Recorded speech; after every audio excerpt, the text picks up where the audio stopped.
ओहो पल्लो घरको बहिनीले चाहिँ हिजो घुङ्गी लिएर आएको रहेछन् अनि थोरै तपाईँहरू पनि चाख्नु न भनेर दिई पठाइनन् खुसी हुँदै घरमा लिएर आए आहा घुङ्गी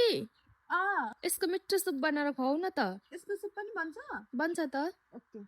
एक्साइटेड हुँदै घुङ्गी लिएर आए तर यसलाई बनाउन चाहिँ लास्टै झ्याउ रहेछ होइन पहिलाबाट नुन हालेर चाहिँ मजाले यसलाई सरसफाइ गरेँ अनि यसको लेउसेउ सबै फ्याँक्न चाहिँ लगभग आधी घन्टा जति लाग्यो मलाई अनि होइन फेरि यसलाई एकचोटि पखालेर यसको टुप्पीतिर हल्का काटेर फ्याँक्नु पर्दो रहेछ अनि यसको फेदतिरको एउटा पाप्रा पनि उक्काइदिनु पर्दो रहेछ अनि यो सबै गर्दा ओर्दा 2-3 घन्टा सकिसकेको थियो लास्टमा चाहिँ हेर्दा त 2-3 मुठी घुङ्गी मात्र उब्रेको रहेछ अनि यति त कसले खाने कसले हेर्ने भनेर यसलाई चाहिँ बोल गर्न छोडेर सिधै मोमो लिन गए होइन अनि मोमो र घुङ्गीको तातो तातो सुप बनाएर खाने भनेर अनि घरमा आएर चाहिँ थोरै तेलमा खोर्सानी प्याज लसुन टमाटर बेसार अनि अदुवा धनियाँ त्यस पछाडि नुन हालेर मजासँगले पकाएँ अनि थोरै चाहिँ मैले पहेँलो तोरी पनि हालेको छु अनि यति गरेर चाहिँ केही बेर पकाएपछि ल्वाङ सुकमेललाई पनि हालिदिन्छु अनि जिरा धनियाँलाई पनि हालेर चाहिँ केही बेर मजासँगले पकाइदिन्छु अनि यसको चाहिँ दामी क्रिमी पेस्ट चाहिँ तयार पार्छु अब चाहिँ होइन त्यो पेस्टलाई त्यही कराईमा हालेर थोरै पानी हालेर केही बेर पकाएपछि माथिबाट घुङ्गी हालिदिन्छु अनि घुङ्गी हालेर पनि 5 मिनट जति मजाले भुटी भुटी पकाइदिने त्यस पछाडि चाहिँ झन्डै